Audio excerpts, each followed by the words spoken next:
Hello everyone! Welcome back to our channel. Hope you're feeling fresh as we are to start a new chapter again. Kinds of obligations. Medyo mahaba, so we need to divide and classify this into 5 parts. 1. Classification according to demandability, either pure, conditional, or with a term. Second, classification according to plurality of object, either alternative or facultative. Third, classification according to plurality of subject, either single, joint, or solidary. Fourth, classification according to performance, divisible ba or indivisible. And classification according to sanction, may penal clause ba or walang penal clause in case of breach. So for now, obviously, tatalakayin natin ang pure and conditional obligations. That is Article 1179 to 1192. Sa next video na natin i-discussing obligation with a term kasi medyo mahaba na as in. So for now, focus muna tayo conditional and pure obligation. But before we proceed, daanan lang natin to saglit. Secondary classifications of obligations under the Civil Code. Yan. Pakibasa na lang. Iba dyan, na-discuss na natin. Ang iba naman ay hindi pa. But we will be discussing these concepts as we go with our discussion, provision per provision. Halimbawa, yung sa real and personal obligation, tapos na natin when we tackle 1163 to 1168. So, let's start.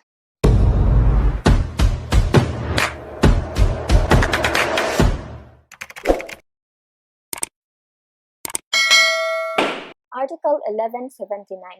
Every obligation whose performance does not depend upon a future or uncertain event or upon a past event unknown to the parties is demandable at once. Every obligation which contains a resolutory condition shall also be demandable without prejudice to the effects of the happening of the event. Yung first sentence actually talks about pure obligations. Ito yung obligations na demandable at once. Kasi, yung performance ay walang kondisyon at wala ring term or period if kailan gagawin or babayaran. Walang kondisyon at specific date for its fulfillment. Therefore, immediately demandable. So, yun yung pure obligations. Okay, Pogi promised to deliver his specific car to Ganda. Ganun lang. Or, Ganda promised to give Pogi 10,000 pesos on demand. So, kaagad, kasi walang condition, walang term or period kung kailan ibibigay, kaagad-agad, immediately demandable na siya. Okay? Pag ganyan, kaagad pwede nang mag-demand ng delivery. Yun yung pure obligation. Now, in contrast, sa pure obligation is yung conditional obligation at saka yung conditional or obligation with a term or period. To better understand, proceed tayo. What is conditional obligation? A conditional obligation is one whose consequences are subject in one way or another to the fulfillment of a condition. From the word itself, conditional obligation. Alam niyo what is condition, pero what is condition under the law? Ang sabi, condition is a future and uncertain event upon which the effectivity or extinguishment of an obligation or rights subject to it depends. So, may two requisites, futurity and uncertainty. Diba? Kung saan nakadepende yung birth or yung death ng obligation.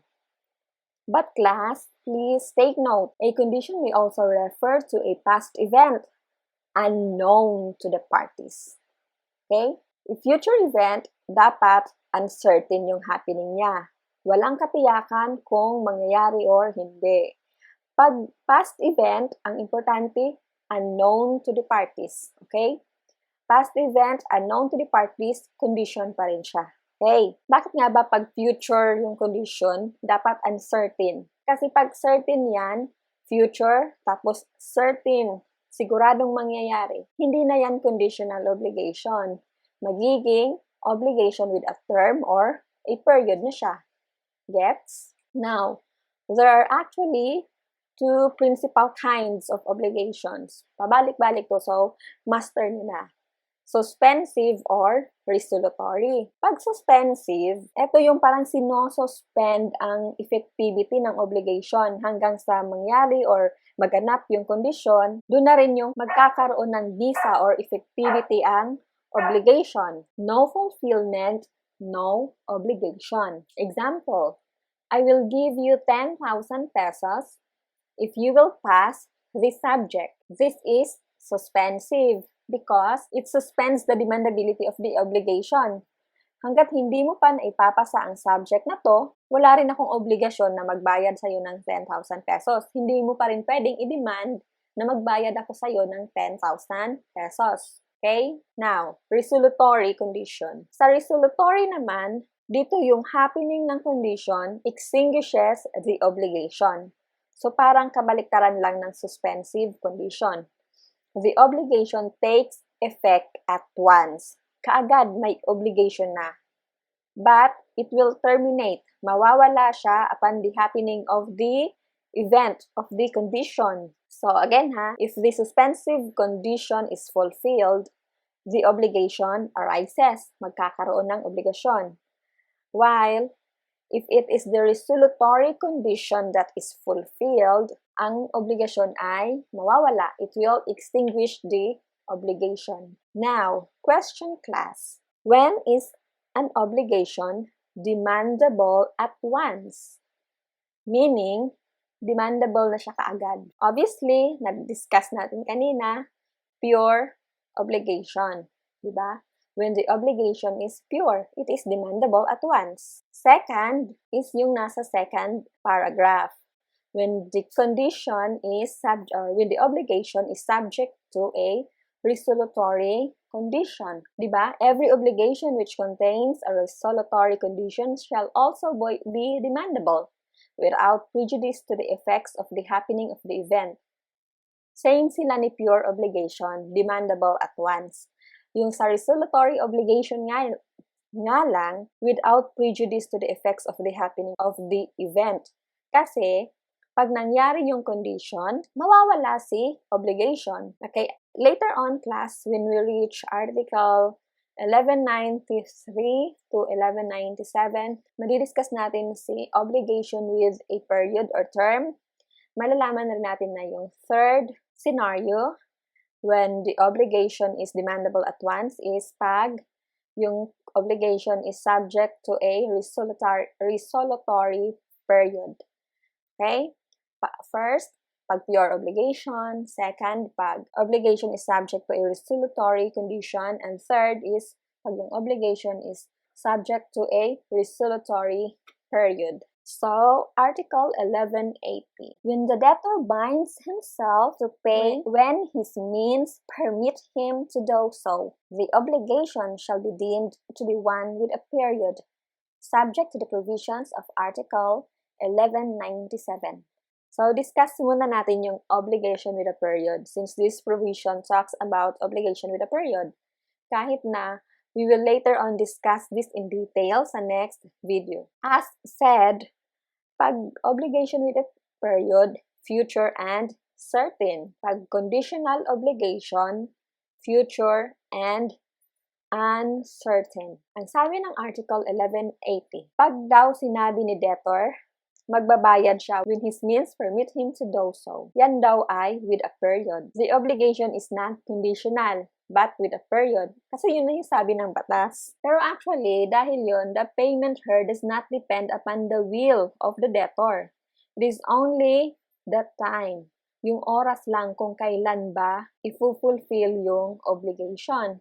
It is not whether or not dapat ba siyang mag-deliver, dapat ba siyang magbayad, or dapat ba siyang mag-fulfill ng obligation niya. Hindi ganon. Kasi pag ganon, conditional. Pero dito, dapat talaga he is bound to deliver his obligation. Pero kung kailan, yan yung hindi natin alam. So, obligation with a period. So, pag sinabing, I will pay you when my means permit me to do so, sabi it is an obligation with a period. So, ang question, when is the obligation demandable? Kailan magdi-demand si creditor? Kailan ba yung means permit him to do so? Diba? Ang right ng creditor ay pumunta sa korte at hayaan ng korte na ayusin ang date para sa pagbabayad. Malinaw ba? Si creditor ay hindi pa magdi-demand ng payment. He is only asking the court to fix the date of payment. Once na-fix na ng court ang time, the obligation now becomes demandable on the date fixed. So, obligation with a period will be discussed next when we reach Article 1193 to 1198. So, Article 1181. In conditional obligations, the acquisition of rights as well as the extinguishment or loss of those already acquired shall depend upon the happening of the event which constitutes the condition. This article reiterates ang pagkakaiba sa pagitan ng suspensive condition at ng isang resolutory condition. Sabi nga, acquisition of rights, yan ay pag conditional obligation na suspensive. Tapos, pag resolutory, extinguishment or loss of those already acquired. That's it. It's as simple as that. Huwag na nating pahirapan. Let's proceed to Article 1182. When the fulfillment of the condition depends upon the sole will of the debtor, the conditional obligation shall be void. If it depends upon chance or upon the will of a third person, the obligation shall take effect in conformity with the provisions of this code. Dito, class, we will understand potestative obligations, casual and mixed obligations. So when the fulfillment of the condition depends upon the sole will of the debtor, this is called potestative obligations. Ang sabi, pag potestative obligation na nakadepende sa sole will ni debtor, it is void, walang effect. Take note din, itong word na fulfillment. So, meaning, sa suspensive obligation siya applicable. Hence, pag resolutory condition, kahit pa depende sa will ni debtor, it is still valid, hindi siya void. Now, if it depends upon chance or the will of a third person, it is valid. Now, let's discuss these kinds of obligations under this provision, Article 1182. So, ito ay nagdi-discuss ng potestative obligation. Pag ang potestative on the part of the debtor, tapos suspensive condition pa, ang sabi, both obligation and condition are void. Example, I will give you 10,000 pesos if I like. Diba? Pag ganyan daw, void. Kasi naman, masyadong halata. The obligation is illusory. Naglulukuhan lang ata tayo dito. Diba? Parang ganun. Tapos next, potestative on the part of the debtor. Pero, resolutory. Pag ganun daw, ang obligation and conditions are valid. Next, potestative on the part of the creditor. Obligation and condition are valid. Example, I'll give you 10,000 pesos if you like. Ikaw yung mag-decide. Sabi ng batas, valid yun. So, ganun siya pag potestative obligations. Now, paano naman pag casual condition? One which depends exclusively upon chance. Pag ganun daw, valid. Example, I'll give you 10,000 pesos if I win the lotto tomorrow. Tapos pag mix, if it depends of the will of either of the party and of a third person, this is also valid. I'll give you 10,000 pesos if you marry ganda this year. Ganun. It is not entirely dependent upon the will of debtor. Mixed siya. Your will at yung will ni ganda. If papayag si ganda na magpakasal sa'yo. Diba? So again, Before we proceed sa next provision, let me summarize. Ang sabi ng batas, when the fulfillment of the condition depends upon the sole will of the debtor, the conditional obligation shall be void. So note, debtor, meaning if will ni creditor, it is not void. Right? It is valid pag si creditor. Pag depende sa chance or sa will ng third person, obligation is valid. Pag mixed, valid pa rin. Now, exceptions. Dito, kahit pa nakadepende sa will ni debtor, conditional obligation is still valid. Alam nyo na rin, nasabi ko kanina, in case of resolutory and potestative. Kasi diba, yung resolutory immediately demandable na. And second, pag may pre-existing obligation. Now, Article 1183. Impossible conditions, those contrary to good customs or public policy, and those prohibited by law shall annul the obligation which depends upon them. If the obligation is divisible, that part thereof which is not affected by the impossible or unlawful condition shall be valid. The condition not to do an impossible thing shall be considered as not having been agreed upon. Obviously, this provision talks about impossible and illegal conditions. So the two kinds of impossible conditions according to this provision, physical impossible conditions, yun yung by nature of the thing mismo. It cannot exist or cannot be done. Yun na nga, yung obligation to make the dead man alive. Tapos yung second kind of impossible conditions or yung legally impossible conditions when they are contrary to law, morals, good customs, public policy, or public order. Example nga dito is yung condition to kill someone. Both the condition and the obligation are void. But note, class, if the obligation is divisible, the part thereof not affected by the impossible condition shall be valid. Example, I will give you 10,000 pesos if you sell my land, and I will give you a car if you will kill Pedro. So, the obligation to give 10,000 pesos is valid, but the obligation to give a car is void because it is dependent upon an illegal condition. Tapos meron din class scenario na only the condition is void. If the obligation is a pre-existing obligation and therefore does not depend upon the fulfillment of the condition which is impossible for its existence, only the condition is void. Tapos, negative obligation, dun sa obligation not to do, malinaw sa last sentence. Both obligation and condition ay valid. Just disregard the condition. Example, if I will give you 1 million pesos, if you cannot make a dead man alive, okay na yon. Hindi mo naman talaga kayang buhayin yung patay na. Now, Article 1184.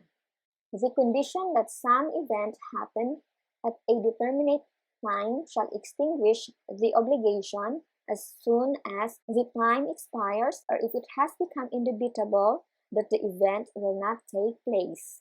This article refers to a positive condition kung saan the happening of an event at a determinate time extinguishes the obligation. So, example, bibigyan kita ng 10,000 pesos pag pinakasalan mo si Maria this year. Tapos na yung taon, 2021 na, at hindi mo pa pinakasalan si Maria. So, na-extinguish na rin ang obligasyon ko. Diba? As soon as the time expires. Or, if it has become indubitable that the event will not take place. Example, kahit ba hindi pa tapos yung taon, pero si Maria ay namatay. So, it has become indubitable that the event will not take place. Wala na talagang chance na magpakasal ka kay Maria.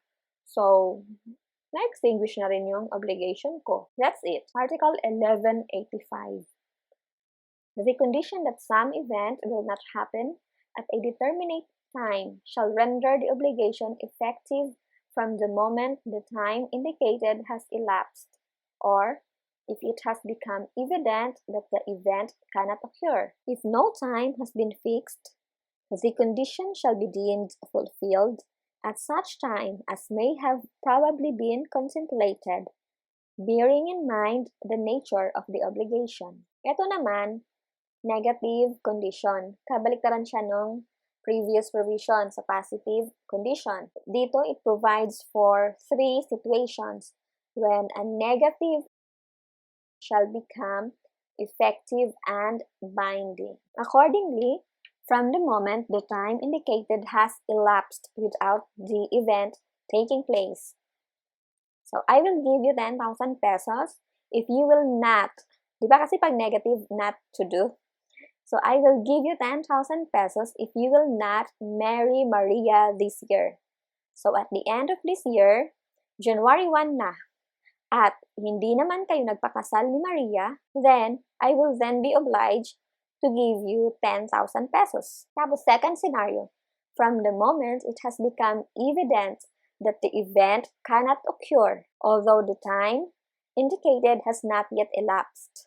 So, kahit pa, hindi pa tapos yung taon, pero namatay si Maria. So, it has become evident that the event cannot occur. Hindi na talaga pwedeng mangyari. Ito ay negative condition. So, meaning, I will then be obliged to pay 10,000 pesos. Kasi nagawa mo, hindi mo na rin naman talaga mapapakasalan si Maria. Third scenario, if no time is fixed, the circumstances shall be considered to determine the intention of the parties. So, kung walang date and time ang nakalagay sa kontrata, the court will consider the intention of the parties. Kung anong period nga ba ang talagang intended ng parties. So, Article 1186. The condition shall be deemed fulfilled when the obligor voluntarily prevents its fulfillment. Ito yung provision na to ay mas known as constructive fulfillment or presumed fulfillment. Kapag kusang loob na pinigilan ng debtor or ng obligor ang katuparan ng kondisyon, the condition is deemed fulfilled. Like as if nagawa yung or nangyari yung kondisyon. Example, Pogi promised Ganda to deliver his car if Ganda will pass the bar exam. Tapos, on the day ng examination, Pogi poisoned Ganda such that hindi na makakapag-exam pa si Ganda. Natural, siya ay naisugod sa ospital dahil nga na-poison siya. And dahil doon, hindi siya makakapasa ng kanyang board exam or bar exam. Dahil sa provision na ito, Article 1186, si Pogi ay still bound to deliver his car. And note, the same rule also applies in resolutory condition. That's it. It's as simple as that. Punta na tayo sa Article 1187. The effects of a conditional obligation to give once the condition has been fulfilled shall retroact to the day of the constitution of the obligation. Nevertheless, when the obligation imposes reciprocal prestations upon the parties, the fruits and interest during the pendency of the condition shall be deemed to have been mutually compensated. If the obligation is unilateral, the debtor shall appropriate the fruits and interest received, unless, from the nature and circumstances of the obligation, it should be inferred that the intention of the person constituting the same was different. In obligations to do and not to do, the courts shall determine, in each case, the retroactive effect of the condition that has been complied with. To simplify this, ganito yan class. Question. Ano ang epekto ng fulfillment ng suspensive condition? Alam na alam nyo na yan. The obligations becomes effective. O ang next question, from what day? Kailan ba? Ang sabi ng Article 1187, it shall retroact to the day of the constitution of the obligation. To better understand, let's have an example. Supposedly, Today, September 2020, Pogi obliged himself to sell a parcel of land to Ganda if she passed her board or bar exam. Palagay na natin, ang bar exam niya ay November. Tapos, the result of the bar exam is expected supposedly by December 2020. And then, pumasa si Ganda. So, from today, September 2020, kung kailan, nag-promise si Pogi up to December 2020 bago lumabas ang result. Pogi still remains to be the owner of the land because hindi pa naman na-fulfill or nangyari yung condition. Now, paglabas ng result by December 2020, pumasa na nga si Ganda. Of course, after payment on delivery, Ganda becomes the owner with a retroactive effect, meaning dating back to September 2020 from the time the obligation was constituted. Why is it important to learn about this? Let's take this situation. If on October 2020, if bago ang result ng bar exam, binenta ni Pogi ang lupa kay Beauty. So question, is the sale valid? Yes, it is. Because, again, Pogi is still the owner of the land at that time, right? Ang mas magandang tanong, how will the situations be resolved? Kasi comes December 2020, pumasa nga si Ganda. Noong October, binenta na ni Pogi kay Beauty ang lupa. Okay, ganito siya. If after the promised, Ganda preserved his right by having the conditional sale noted at the Register of Deeds, ang pagpasa ng bar exam ni Ganda will vest in her an absolute right over the property. Beauty cannot question Ganda's right because she has knowledge. It was annotated in the title. If hindi naman na-annotate, Ganda's right will be defeated. Bakit naman? Dahil si Beauty ay magiging isang purchaser in good faith. And the law protects purchaser in good faith. So, that's it. Now, Article 1187 also provides for a rule concerning the retroactive effect as to the fruits and the interest. Ang sabi ni Article 1187, no retroactive effect. So, hindi kailangan ibigay ni debtor ang fruits na nag-accrue during dependency of the obligation of that condition. In our example, hindi kailangang ibigay ni Pogi ang fruits ng land that he promised to sell, kay Pogi pa rin yon. On the same way, hindi rin naman kailangan ibigay ni Ganda ang interest ng pera niya na ibabayad sana niya kay Pogi. Okay? That is the rule pag reciprocal. They are deemed mutually compensated. Yun yung sabi ni Article 1187. Pag unilateral naman, si debtor pa rin ang magmamay-ari ng fruits unless makikita mo sa agreement nila mismo na iba ang kanilang intention. Yun yung sabi ni Article 1187. And don't forget the last sentence. In an obligations to do and not to do, the court shall determine in each case the retroactive effect of the condition that has been complied with. I think that was self-explanatory. The court will determine. So, proceed na tayo. Article 1188. The creditor may, before the fulfillment of the condition, bring the appropriate actions for the preservation of his right. The debtor may recover what during the same time he has paid by mistake in case of a suspensive condition. So, yung first paragraph, it provides for actions to preserve creditor's right. Malamang, dapat talaga. Otherwise, baka pagdating ng panahon na fulfilled ang condition, but he will not receive anything, di ba? So, kailangan niyang i-preserve. But just take note, the action is for the preservation of his rights. Now, this includes, among others, the right to go to court to prevent alienation or concealment of the property of the debtor, or the right to have it annotated in the registry of property. Depende kung ano yung sitwasyon at kung ano yung obligation. Okay? Now, sa second paragraph naman, it refers to the right of the debtor to recover what was paid by mistake. This is actually consistent with the principle. Ano ba? What do you think? Of course, solutio indebeti. No one shall unjustly enrich himself at the expense of another.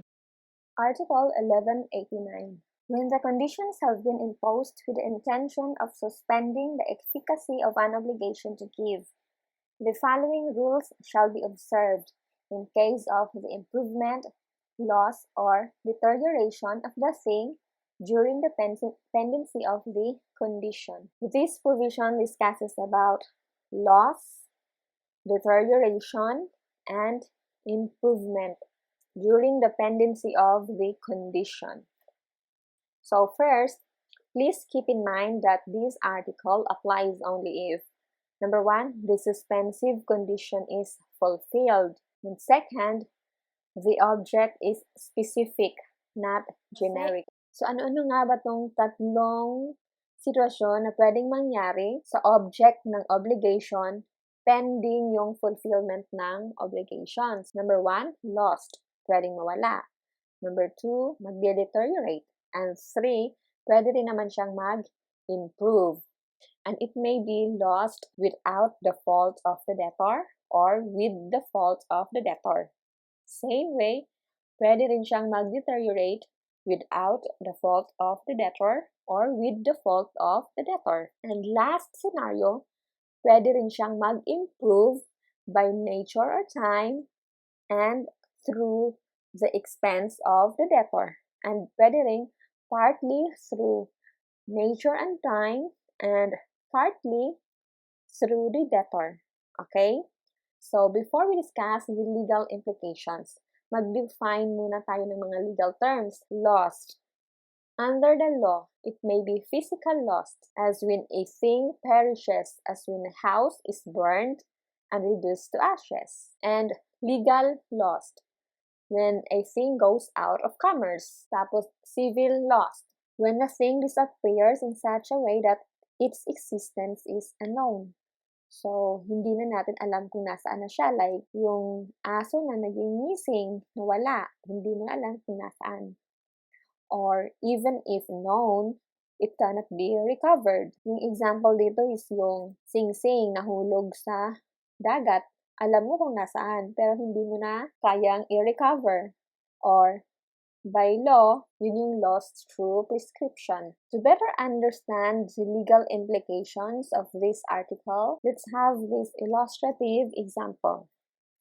Pogi promised to give Ganda his only car if Ganda passed the bar exam. Pending the result ng bar exam, nasira totally si car dahil nagkaroon ng earthquake, which is again a fortuitous event and is without the fault of Pogi. So when Ganda passes the bar, ang tanong, does Pogi have to give anything? Na-discuss na natin to before.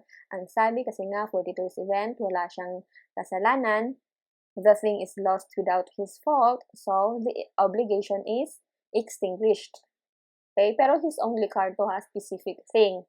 Sabi ko nga kanina, tandaan lang natin, in this provision refers to a specific thing. Instead of his car, yung promise ni Pogi is to give 1 million pesos. Now, if Ganda passes the bar, pending sa result ng bar exam, yung pera ay nasunog nang walang fault ni Pogi. Halimbawa, dahil sa earthquake, nagkaroon ng sunog and nasunog pati ang pera na pangbigay o pangbayad niya sana kay Ganda. So, nung pumasa na si Ganda ng bar exam, does Pogi still have to give her 1 million pesos?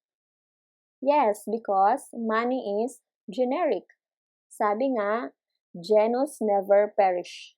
Okay? Now, suppose the loss occurred due to the fault of Pogi. Ano na? According to Article 1189, if the thing is lost due to default of the debtor, he shall pay damages. So, kung yung car ay nawala dahil sa kapabayaan ni Pogi, he shall pay damages to Ganda. Now, punta tayo sa next scenario, yung sa deterioration. So, if pending sa pagpasa ni Ganda ng bar exam, yung car ni Pogi ay nag-deteriorate kasi nga naman ang tagal pumasa ni Ganda. So, it took her ilang taon. So, without the fault of Pogi, nag-deteriorate ngayon yung car. Question, will Pogi be liable for the depreciation? Or should it be Ganda who will suffer the deterioration? Article 1189 says, when the thing deteriorates without the fault of the debtor, the impairment is to be borne by the creditor. Dito, since it's not the fault of Pogi, the creditor or si Ganda ang magsasuffer ng deterioration or impairment. Now, what if nag-deteriorate yung car dahil sa fault ni Pogi? Hindi siya nag-exercise ng diligence of a good father of a family. Pinabayaan niya lang yung sasakyan sa labas. As a result, ang laki ng na-deteriorate ng car. Dito, si Ganda ay pwedeng mamili between either recession, pag recession, cancellation siya ng agreement, plus damages. And second, pwede ring fulfillment of the obligation. Despite the deterioration ipapa-fulfill niya pa rin, ipapa-deliver niya pa rin yung car plus damages. So, yun. So, that's it. Now, improvement. Paano kung hindi naman nag-deteriorate, nag-improve pa nga ang car? Who gets the improvement or who gets the benefit? So, depende ulit. If it is improved by nature and time, si creditor pa rin yung magbe-benefit. This is to compensate the creditor kasi pag nag-deteriorate, siya rin yung magsasuffer. So, pag nag-improve, dapat sa kanya rin yung benefit. Paano if yung improvement ay dahil sa expense ni debtor? Class, ang sabi ni Article 1189, he shall have no other right than that granted to the usufructuary. So, meaning, if Pogi installed air conditioning unit inside the car and thereafter Ganda passed the bar exam, si Pogi ay may right to remove the air conditioning unit provided that it will not cause destruction or injury to the car. Otherwise, if ito ay makakakos ng damage sa sasakyan, Pogi is obliged to deliver the car with the improvement because his right is only that of a usufructuary. Yung parang enjoyment, used and enjoyment of the thing lang. Pero yung ownership ay hindi sa'yo. Now, Article 1190. When the condition have for their purpose the extinguishment of an obligation to give, the parties upon the fulfillment of said conditions shall return to each other what they have received. In case of the loss, deterioration, or improvement of the thing, the provision which, with respect to the debtor, are laid down in the preceding article shall be applied to the party who is bound to return. As for the obligations to do and not to do, the provisions of the second paragraph of Article 1187 shall be observed as regards the effect of extinguishment of the obligation. So, dito naman is yung effect ng fulfillment ng resolutory condition. Yung kanina sa Article 1187 is, di ba, paano pag na-fulfill yung suspensive condition? Dito, pag yung resolutory condition. Obviously, alam nyo na from the start, the obligation is extinguished. Demandable at once, pag nangyari yung condition, mawawala or may extinguished yung obligation. And so, second, dahil yung obligasyon ay na-extinguish na, the parties should return or restore to each other what they have received, including the fruits and interest. So, dapat ibalik nila sa isa't isa ang natanggap, kabilang doon dapat as ang fruits and interest. Sinabi rin dito, class, na yung rule ng 1189 will apply to whoever has got a duty to return in case of loss, deterioration, or improvement of the thing.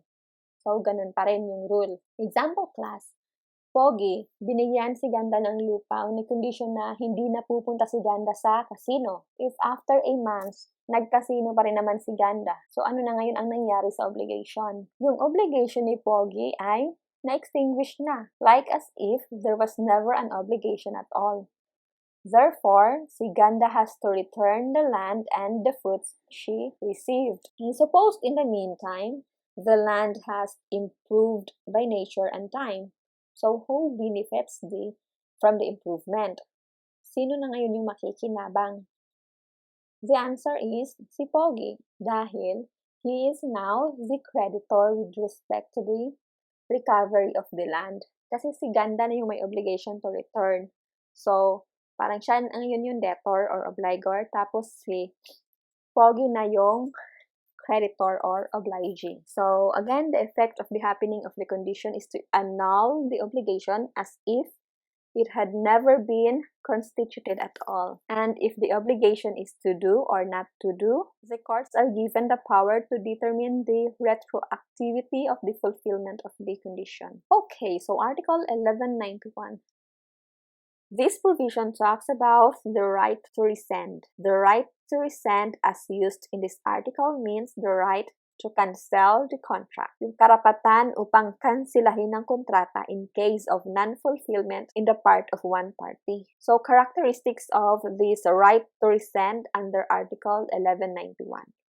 Sabi, it exists only in reciprocal obligations. So, question, what is reciprocal obligations? Reciprocal obligations are obligations where two parties are reciprocally obliged to do or give something. So, example, yung contract of sale. Both parties are reciprocally obliged. Class, it is not enough that both parties are indebted to each other. The cost must be identical and the obligation should arise simultaneously. Yun bang yung obligations or promise ng bawat isa ay ang mismong cost or consideration for the obligation or promise ng bawat isa. Okay? Example talaga yung contract of sale. The buyer can resent if the seller does not deliver, and the seller can resent if the buyer does not pay. Pero kung ganito, si Ganda nang hiram ng 1 million pesos kay Pogi. And at the same time, si Ganda ay merong paupahan kung saan umuupa rin si Pogi. Dahil dito, may dapat ding bayaran si Pogi kay Ganda na 1 million pesos. Question, is this a reciprocal obligation? No. Although they are mutually bound, the cost does not arise from the same contract. Diba? Magkaiba yun. It's not what is meant by reciprocal obligation. Now, another characteristics of a right to rescind under Article 1191, it can be demanded only if the parties is ready, willing, and able to comply with his obligations and the other is not. Otherwise, class, if wala naman sa kanila yung ready and able to do his obligations, wala rin sa kanila yung pwedeng mag-rescind. Dapat, kung magre-rescind ka, may kakayahan kang i-deliver or i-fulfill yung obligation mo. Okay? Ready ka and able ka. So, sabi pa, the right to rescind is implied. There is no need to stipulate it in the contract. The right is not automatic or absolute. So, the injured party should apply to the court for decree of rescission. Exception to the rule when judicial approval is necessary for rescission. So, ano nga ba yung exception na kung saan yung judicial approval ay hindi na kailangan para mag-rescind? Number 1, when the object is not yet delivered. So, halimbawa, yung kontrata ng pagbibenta ng car, binenta mo yung sasakyan mo. If hindi mo pa rin naman na i-deliver yung car at hindi rin nagbayad yung supposedly bibili ng car mo sa napag-usapang date, hindi na kailangan ng judicial approval to rescind that contract. Automatic na yon. Okay? And second is, even if there has been delivery, the contract states that either party can rescind the same. Kung nasa stipulations ng contract ni mismo. The remedies of the injured or aggrieved party are alternative and not cumulative. That is, siya ay pipili lamang sa isa sa mga remedies, hindi pwede yung dalawa. So, kapag yung isa ay hindi nakapag-comply ng obligation niya, yung may kakayahang mag-comply ay mamimili lamang either rescission plus damages or fulfillment plus damages. Ang only exception dito, class, ay yung nasa paragraph 2. Ang sabi, pwede pa rin siyang humingi ng rescission kahit na he already choose fulfillment if fulfillment should become impossible. But note, class, pag pinili ay ang rescission, pagkatapos ng pagpili ng rescission ng obligation, parang pinaresend mo na, he cannot thereafter demand its compliance. Kahit pa partial fulfillment, wala na kasi yung pinili mo, na-resend mo na yung contract. The court is given discretionary power to fix a period instead of rescinding the obligation, especially if the breach is slight or casual. So, Article 1192. In case both parties have committed a breach of the obligation, the liability of the first infractor shall be equitably tempered by the courts. If it cannot be determined which of the parties first violated the contract, the same shall be deemed extinguished, and each shall bear his own damages. So where both parties are guilty of breach. So this provision contemplates two situations. Una, yung first infractor is known. Alam kung sino yung naunang lumabag ng obligation. In this case, the liability of the first infractor should be equitably reduced. I-reduced yun kasi nilabag rin naman ng second. Na kapag hindi may tukoy kung alin sa kanilang dalawa ang unang infractor, the rule is that the contract shall be deemed extinguished and each shall bear his own damages. If you want to see more, please like and subscribe and click that bell button para updated ka sa next video upload namin. Thanks again!